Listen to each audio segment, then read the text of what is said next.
Hi there, folks, and welcome to part 2 of my reading of Dr. Jekyll and Mr. Hyde.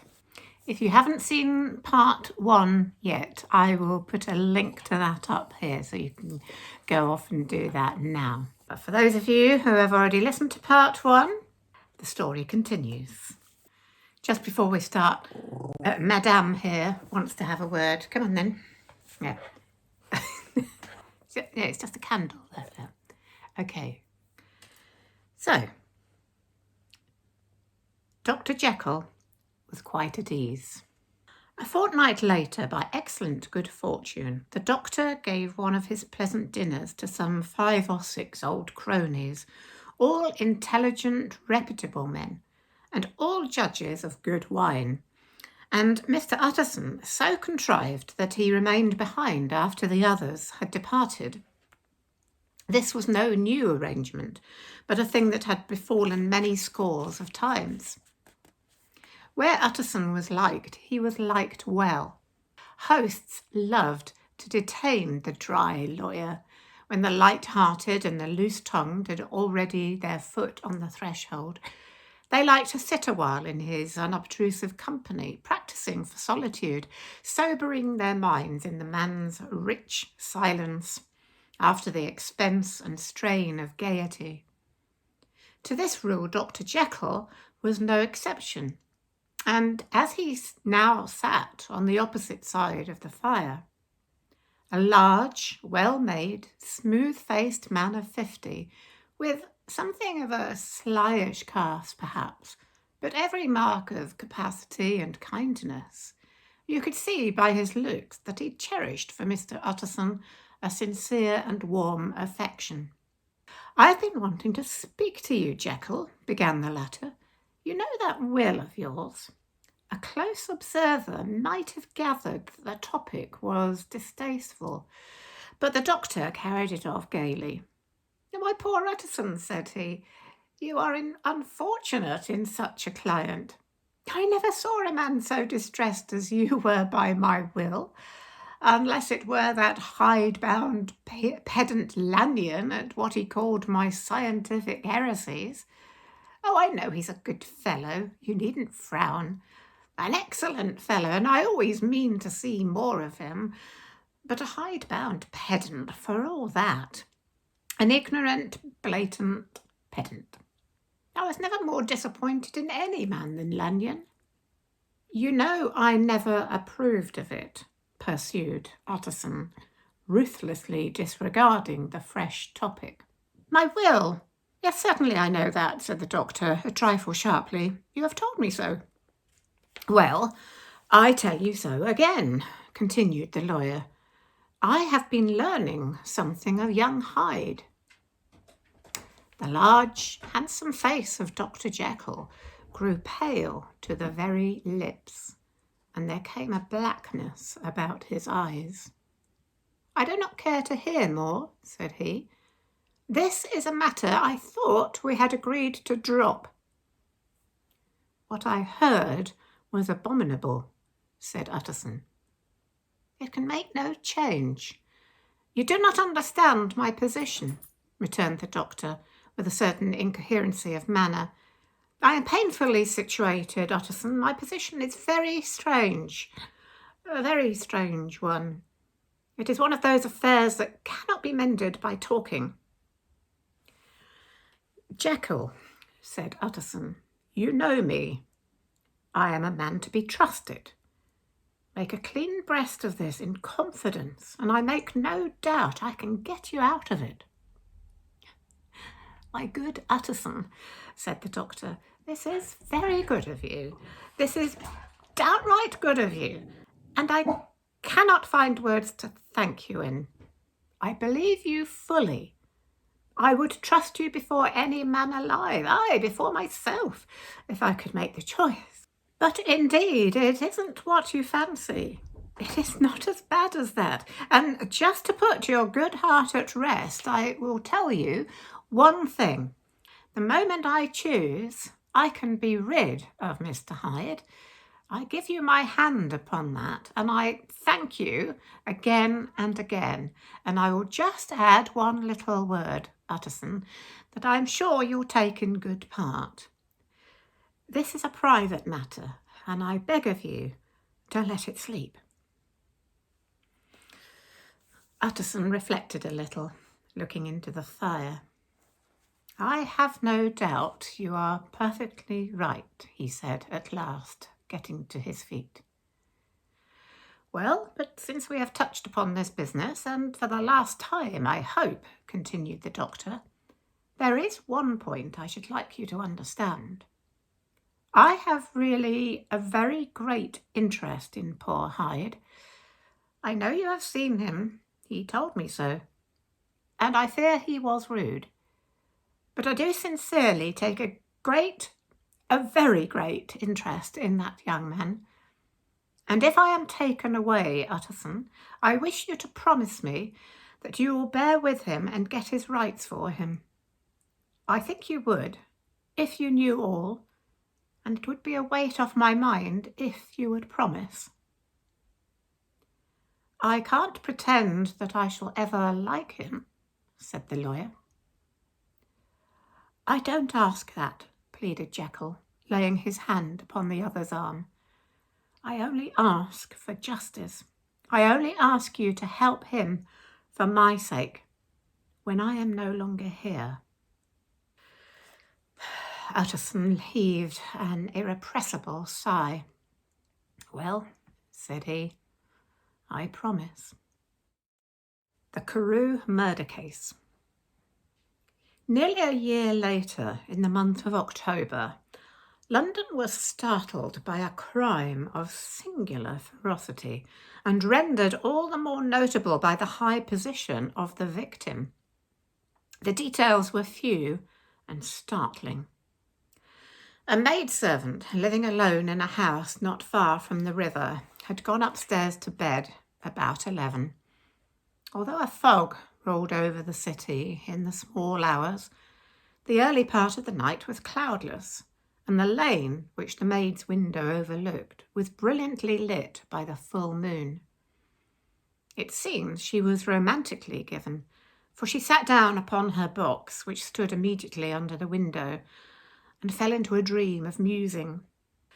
Never, she used to say with streaming tears when she narrated that experience, never had she felt more at peace with all men or thought more kindly of the world. And as she so sat, she became aware of an aged and beautiful gentleman with white hair drawing near along the lane, and advancing to meet him another and very small gentleman, to whom at first she paid less attention.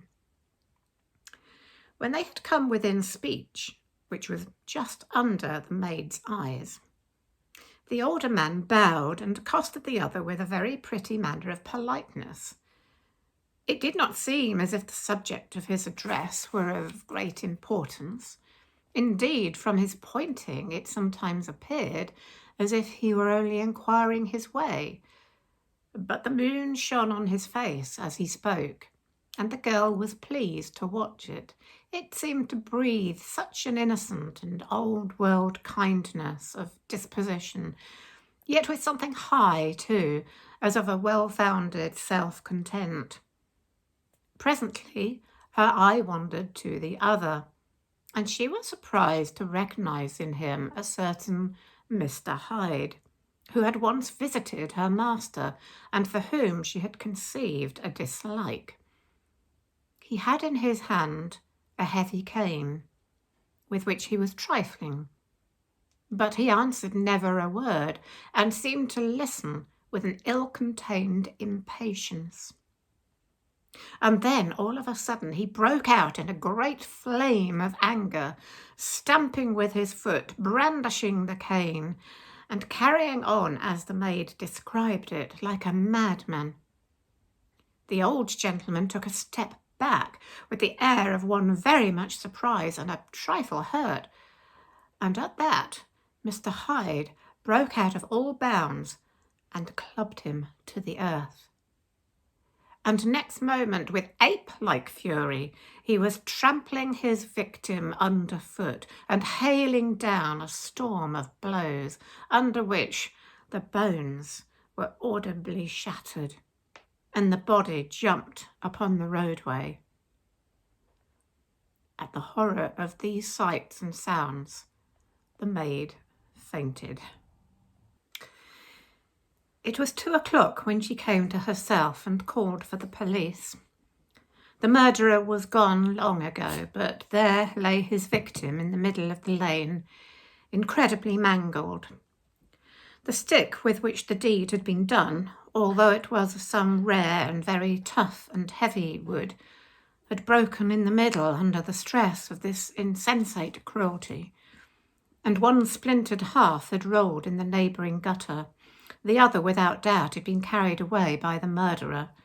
A purse and a gold watch were found upon the victim, but no cards or papers, except a sealed and stamped envelope, which he had been probably carrying to the post, and which bore the name and address of Mr. Utterson. This was brought to the lawyer the next morning before he was out of bed, and he had no sooner seen it and been told the circumstances than he shot out a solemn lip. "I shall say nothing till I've seen the body," said he. "This may be very serious. Have the kindness to wait while I dress." And with the same grave countenance he hurried through his breakfast and drove to the police station, whither the body had been carried. As soon as he came into the cell, he nodded. "Yes," said he. "I recognise him. I am sorry to say that this is Sir Danvers Carew." "Good God, sir," exclaimed the officer. "Is it possible?" And the next moment his eye lighted up with professional ambition. "This will make a deal of noise," he said, "and perhaps you can help us to the man." And he briefly narrated what the maid had seen and showed the broken stick. Mr. Utterson had already quailed at the name of Hyde, but when the stick was laid before him, he could doubt no longer. Broken and battered as it was, he recognised it for one that he himself presented many years before to Henry Jeckyll. "Is this Mr. Hyde a person of small stature?" he inquired. "Particularly small and particularly wicked-looking is what the maid calls him," said the officer. Mr. Utterson reflected, and then raising his head, "If you will come with me in my cab," he said, "I think I can take you to his house." It was by this time about 9 in the morning, and the first fog of the season. A great chocolate-coloured pall lowered over heaven, but the wind was continually charging and rooting these embattled vapours, so that as the cab crawled from street to street, Mr. Utterson beheld a marvellous number of degrees and hues of twilight, for here it would be dark like the back end of evening, and there would be a glow of a rich lurid brown like the light of some strange conflagration, and here for a moment the fog would be quite broken up, and a haggard shaft of daylight would glance in between the swirling wreaths. The dismal quarter of Soho, seen under these changing glimpses, with its muddy ways and slatternly passengers, and its lamps, which had never been extinguished or had been kindled afresh to combat this mournful reinvasion of darkness, seemed in the lawyer's eyes like a district of some city in a nightmare. The thoughts of his mind, besides, were of the gloomiest dye, and when he glanced at the companion of his drive, he was conscious of some touch of that terror of the law and the law's officers, which may at times assail the most honest. As the cab drew up before the address indicated, the fog lifted a little and showed him a dingy street, a gin palace, and a low French eating house, a shop for the retail of penny numbers and 2 penny salads, many ragged children huddled in the doorways, and many women of different nationalities passing out, key in hand, to have a morning glass. And the next moment the fog settled down again upon that part, as brown as umber, and cut him off from his blackguardly surroundings. This was the home of Henry Jekyll's favourite, of a man who was heir to £250,000 sterling. An ivory-faced and silvery-haired old woman opened the door. She had an evil face, smoothed by hypocrisy, but her manners were excellent.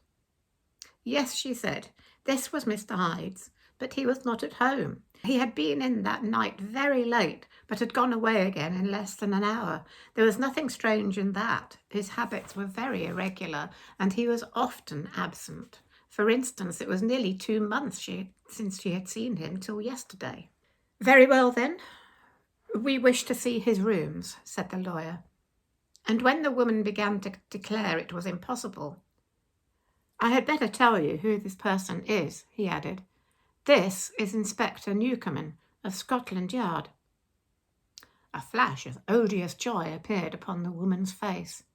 Ah, said she, he is in trouble. What has he done? Mr. Utterson and the inspector exchanged glances. He don't seem a very popular character, observed the latter. And now, my good woman, just let me and this gentleman have a look about us. In the whole extent of the house, which but for the old woman remained otherwise empty, Mr. Hyde had only used a couple of rooms, but these were furnished with luxury and good taste.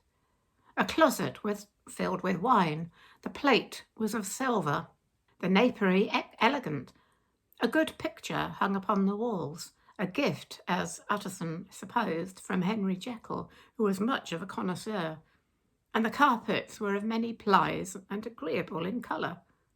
At this moment, however, the rooms bore every mark of having been recently and hurriedly ransacked.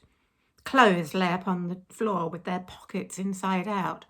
Lockfast drawers stood open, and on the hearth there lay a pile of grey ashes, as though many papers had been burnt. From these embers the inspector disinterred the butt end of a green cheque-book, which had resisted the action of the fire. The other half of the stick was found behind the door, and as this clinched his suspicions, the officer declared himself delighted. A visit to the bank, where several £1,000s were found to be lying in the murderer's credit, completed his gratification. You may depend upon it, sir, he told Mr. Utterson. I have him in my hand. He must have lost his head, or he would never have left the stick, or above all burned the cheque-book. Why, money's life to the man. We have nothing to do but wait for him at the bank and get out the handbills. This last, however, was not so easy of accomplishment, for Mr. Hyde had numbered few familiars. Even the master of the servant-maid had only seen him twice. His family could nowhere be traced. He had never been photographed, and the few who could describe him differed widely, as common observers will. Only on one point were they agreed, and that was the haunting sense of unexpressed deformity with which the fugitive impressed his beholders. Incident of the letter. It was late in the afternoon when Mr. Utterson found his way to Dr. Jekyll's door, where he was at once admitted by Poole and carried down by the kitchen offices and across a yard which had once been a garden to the building which was indifferently known as the laboratory or the dissecting rooms. The doctor had bought the house from the heirs of a celebrated surgeon, and his own taste, being rather chemical than anatomical, had changed the destination of the block at the bottom of the garden.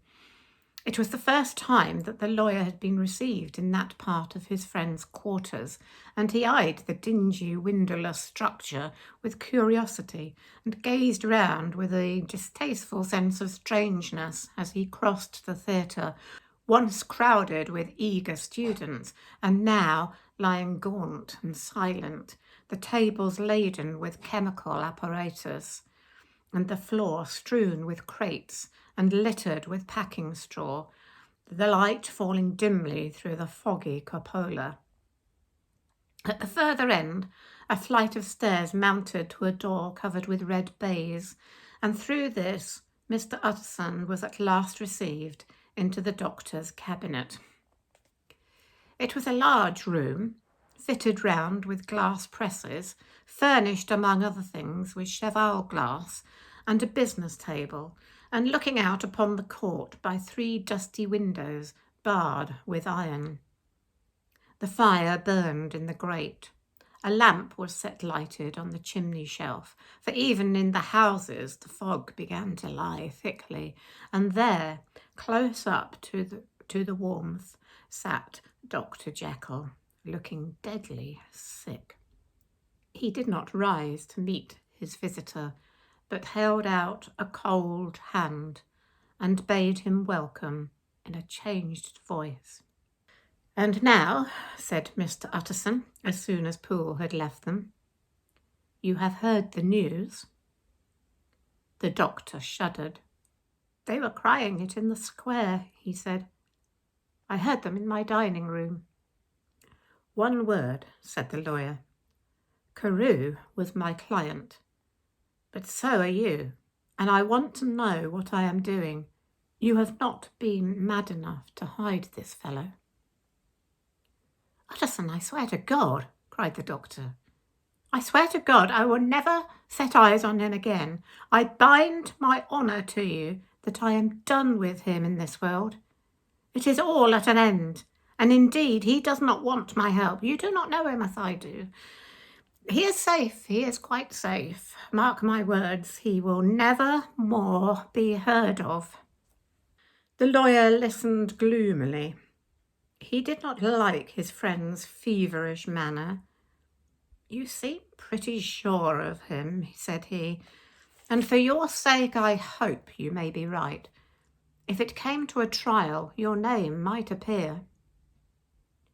"I am quite sure of him," replied Jeckyll. "I have grounds for certainty that I cannot share with anyone. But there is one thing on which you may advise me. I have received a letter, and I am at a loss whether I should show it to the police. I should like to leave it in your hands, Utterson. You would judge wisely, I am sure. I have so great a trust in you." "You fear, I suppose, that it might lead to his detection?" asked the lawyer. "No," said the other. "I cannot say that I care what becomes of Hyde. I am quite done with him. I was thinking of my own character, which this hateful business has rather exposed." Utterson ruminated a while. He was surprised at his friend's selfishness, and yet relieved by it. "Well," said he at last, "let me see the letter." The letter was written in an odd, upright hand and signed Edward Hyde, and it signified, briefly enough, that the writer's benefactor, Dr. Jeckyll, whom he had long so unworthily repaid for 1,000 generosities, need labour under no alarm for his safety, as he had means of escape on which he placed a sure dependence. The lawyer liked this letter well enough. It put a better colour on the intimacy that he had looked for, and he blamed himself for some of his past suspicions. "Have you the envelope?" he asked. "I burnt it," replied Jeckyll, "before I thought what I was about, but it bore no postmark. The note was handed in." "Shall I keep this and sleep upon it?" asked Utterson. "I wish you to judge for me entirely," was the reply. "I have lost confidence in myself." "Well, I shall consider," returned the lawyer. "And now one word more. It was Hyde who dictated the terms in your will about that disappearance." The doctor seemed seized with a qualm of faintness. He shut his mouth tight and nodded. "I knew it," said Utterson. "He meant to murder you. You have had a fine escape." "I have had what is far more to the purpose," returned the doctor solemnly. I have had a lesson. Oh, God, Utterson, what a lesson I have had!" And he covered his face for a moment with his hands. On his way out, the lawyer stopped and had a word or two with Poole.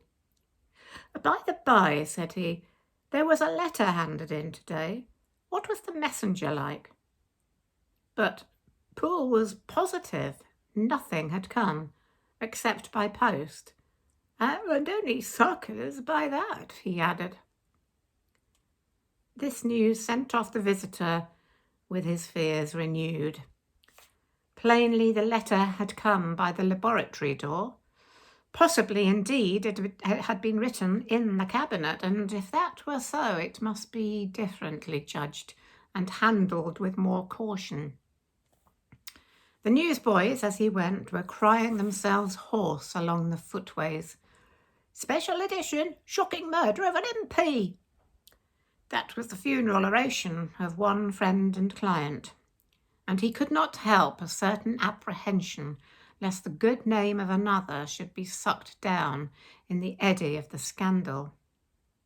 It was at least a ticklish decision that he had to make, and self-reliant as he was by habit, he began to cherish a longing for advice. It was not to be had directly, but perhaps, he thought, it might be fished for. Presently after, he sat on one side of his own hearth with Mr. Guest, his head clerk, upon the other, and midway between, at a nicely calculated distance from the fire, a bottle of a particular old wine that had long dwelt unsunned in the foundations of his house. The fog still slept on the wing above the drowned city, where the lamps glimmered like carbuncles, and through the muffle and smother of these fallen clouds, the procession of the town's life was still rolling in through the great arteries with a sound as of a mighty wind. But the room was gay with firelight. In the bottle the acids were long ago resolved. The imperial dye had softened with time, as the colour grows richer in stained windows, and the glow of hot autumn afternoons on hillside vineyards was ready to be set free and to disperse the fogs of London. Insensibly, the lawyer melted. There was no man from whom he kept fewer secrets than Mr. Guest, and he was not always sure that he kept as many as he meant. Guest had often been on business to the doctor's. He knew Poole. He could scarce have failed to hear of Mr. Hyde's familiarity about the house. He might draw conclusions. Was it not as well, then, that he should see a letter which put that mystery to rights? And above all, since Guest, being a great student and critic of handwriting, would consider the step natural and obliging. The clerk, besides, was a man of counsel.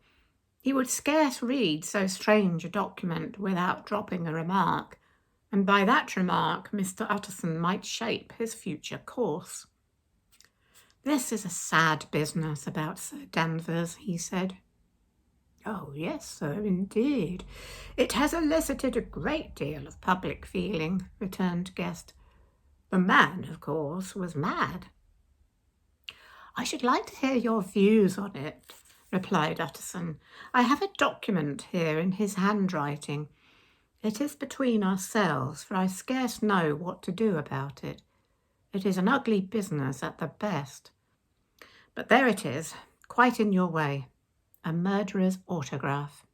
Guest's eyes brightened, and he sat down at once and studied it with passion.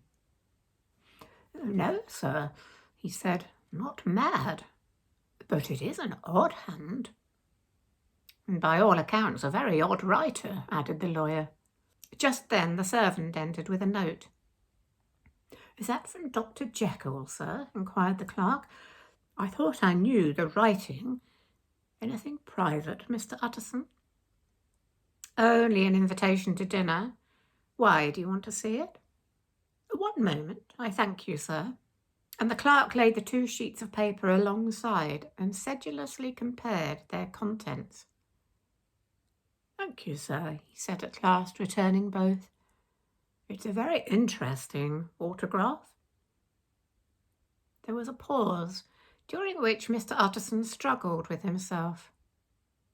"Why did you compare them, guest?" he inquired suddenly. "Well, sir," returned the clerk, "there's a rather singular resemblance. The two hands are in many points identical, only differently sloped." "Rather quaint," said Utterson. "It is, as you say, rather quaint," returned Guest.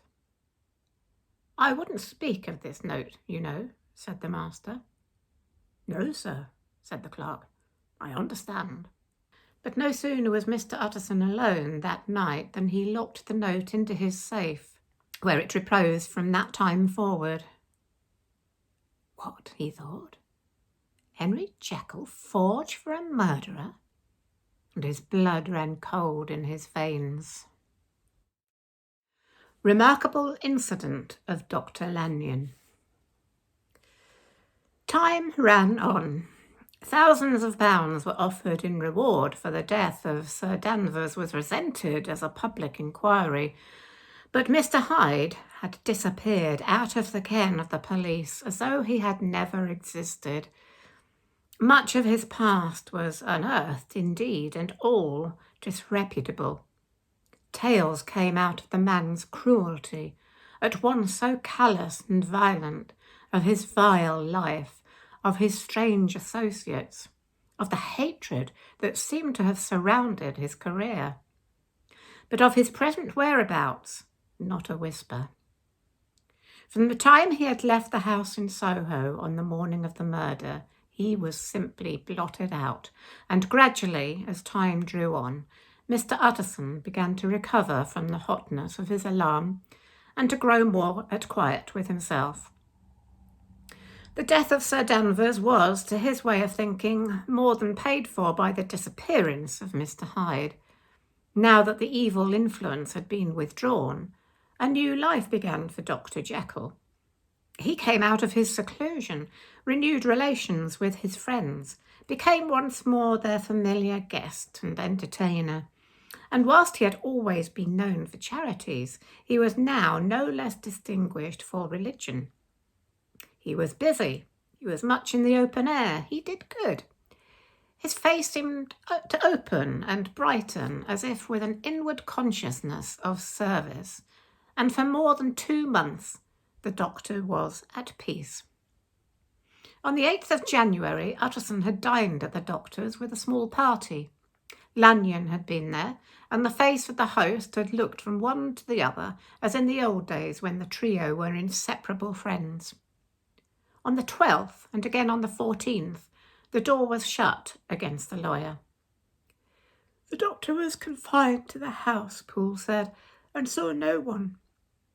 On the 15th he tried again, and was again refused, and having now been used for the last 2 months to see his friend almost daily, he found this return of solitude to weigh upon his spirits.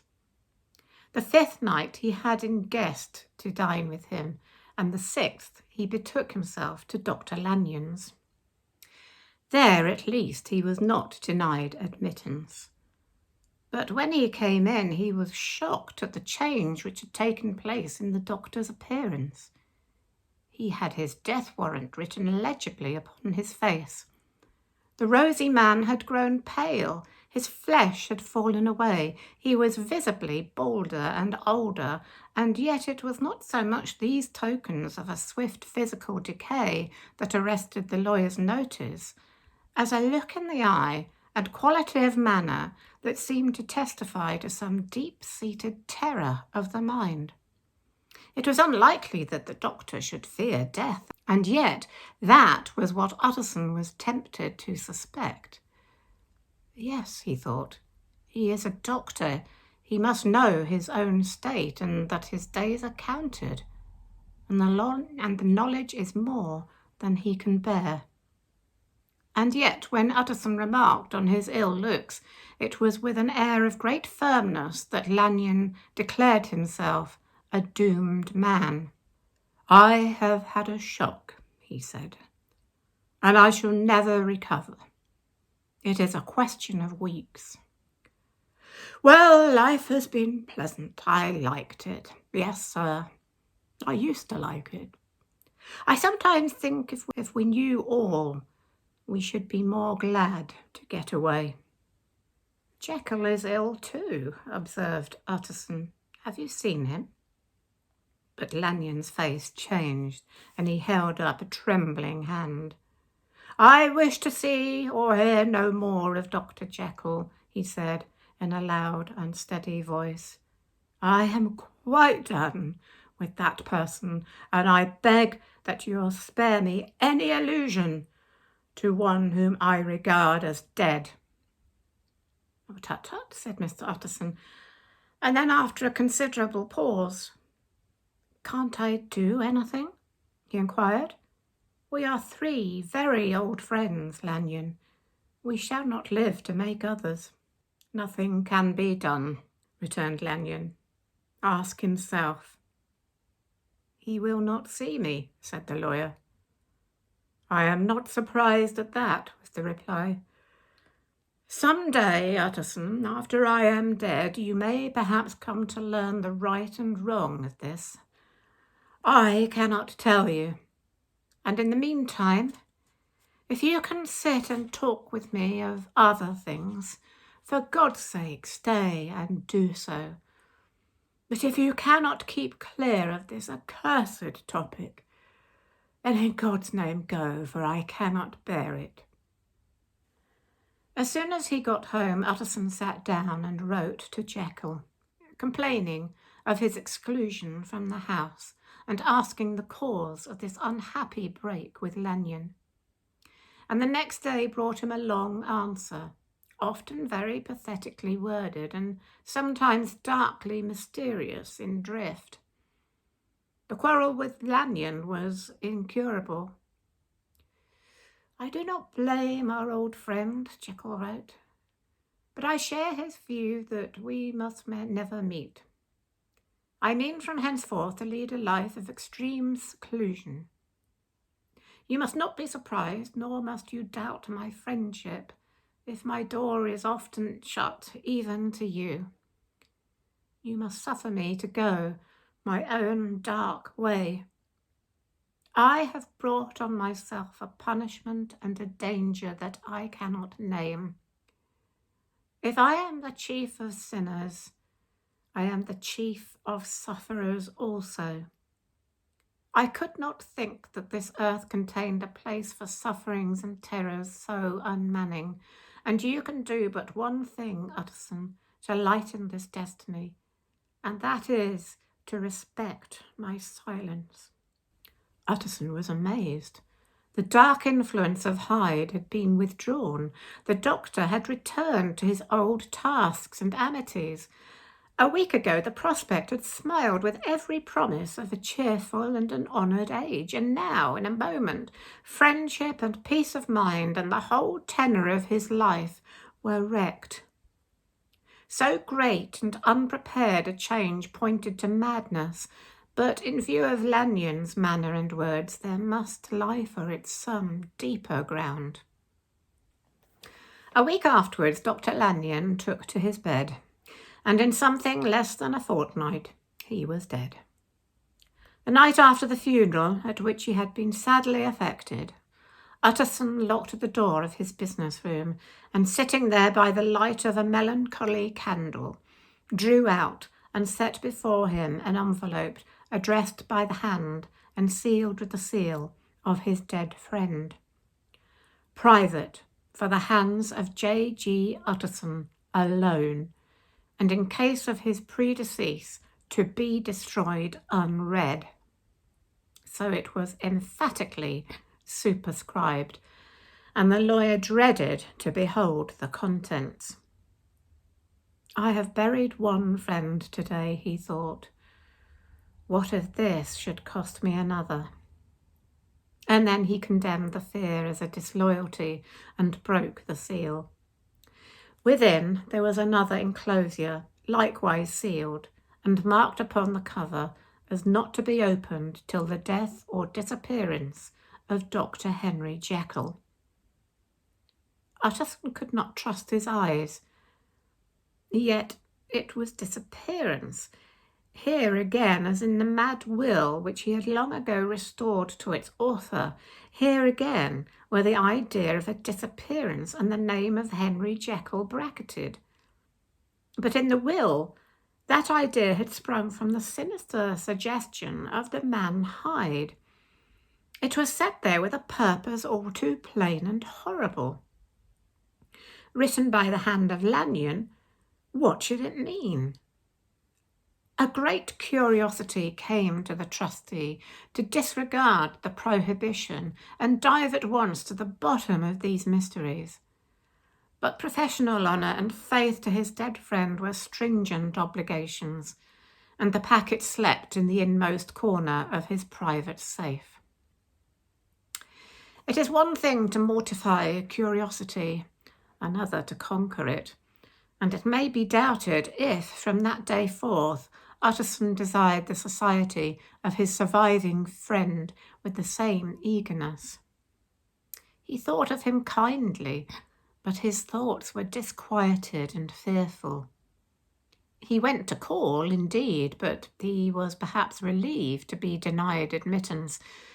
Perhaps in his heart he preferred to speak with Poole upon the doorstep, and surrounded by the air and sounds of the open city, rather than to be admitted into that house of voluntary bondage and to sit and speak with its inscrutable recluse. Poole had, indeed, no very pleasant news to communicate. The doctor, it appeared, now more than ever confined himself to the cabinet over the laboratory, where he would sometimes even sleep. He was out of spirits. He had grown very silent. He did not read. It seemed as if he had something on his mind. Utterson became so used to the unvarying character of these reports that he fell off little by little in the frequency of his visits. Incident at the window. It chanced on Sunday, when Mr. Utterson was on his usual walk with Mr. Enfield, that their way lay once again through the by-street, and that when they came in front of the door, both stopped to gaze on it. "Well," said Enfield, "that story's at an end at least. We shall never see more of Mr. Hyde." "I hope not," said Utterson. "Did I ever tell you that I once saw him and shared your feeling of repulsion?" "It was impossible to do the one without the other," returned Enfield. "And, by the way, what an ass you must have thought me not to know that this was a back way to Dr. Jekyll's. It was partly your own fault that I found it out, even when I did." "So you found it out, did you?" said Utterson. "But if that be so, we may step into the court and take a look at the windows. To tell you the truth, I am uneasy about poor Jeckyll, and even outside I feel as if the presence of a friend might do him good." The court was very cool and a little damp, and full of premature twilight, although the sky, high up overhead, was still bright with sunset. The middle one of the three windows was halfway open, and sitting close beside it, taking the air with an infinite sadness of mien, like some disconsolate prisoner, Utterson saw Dr. Jeckyll. "What?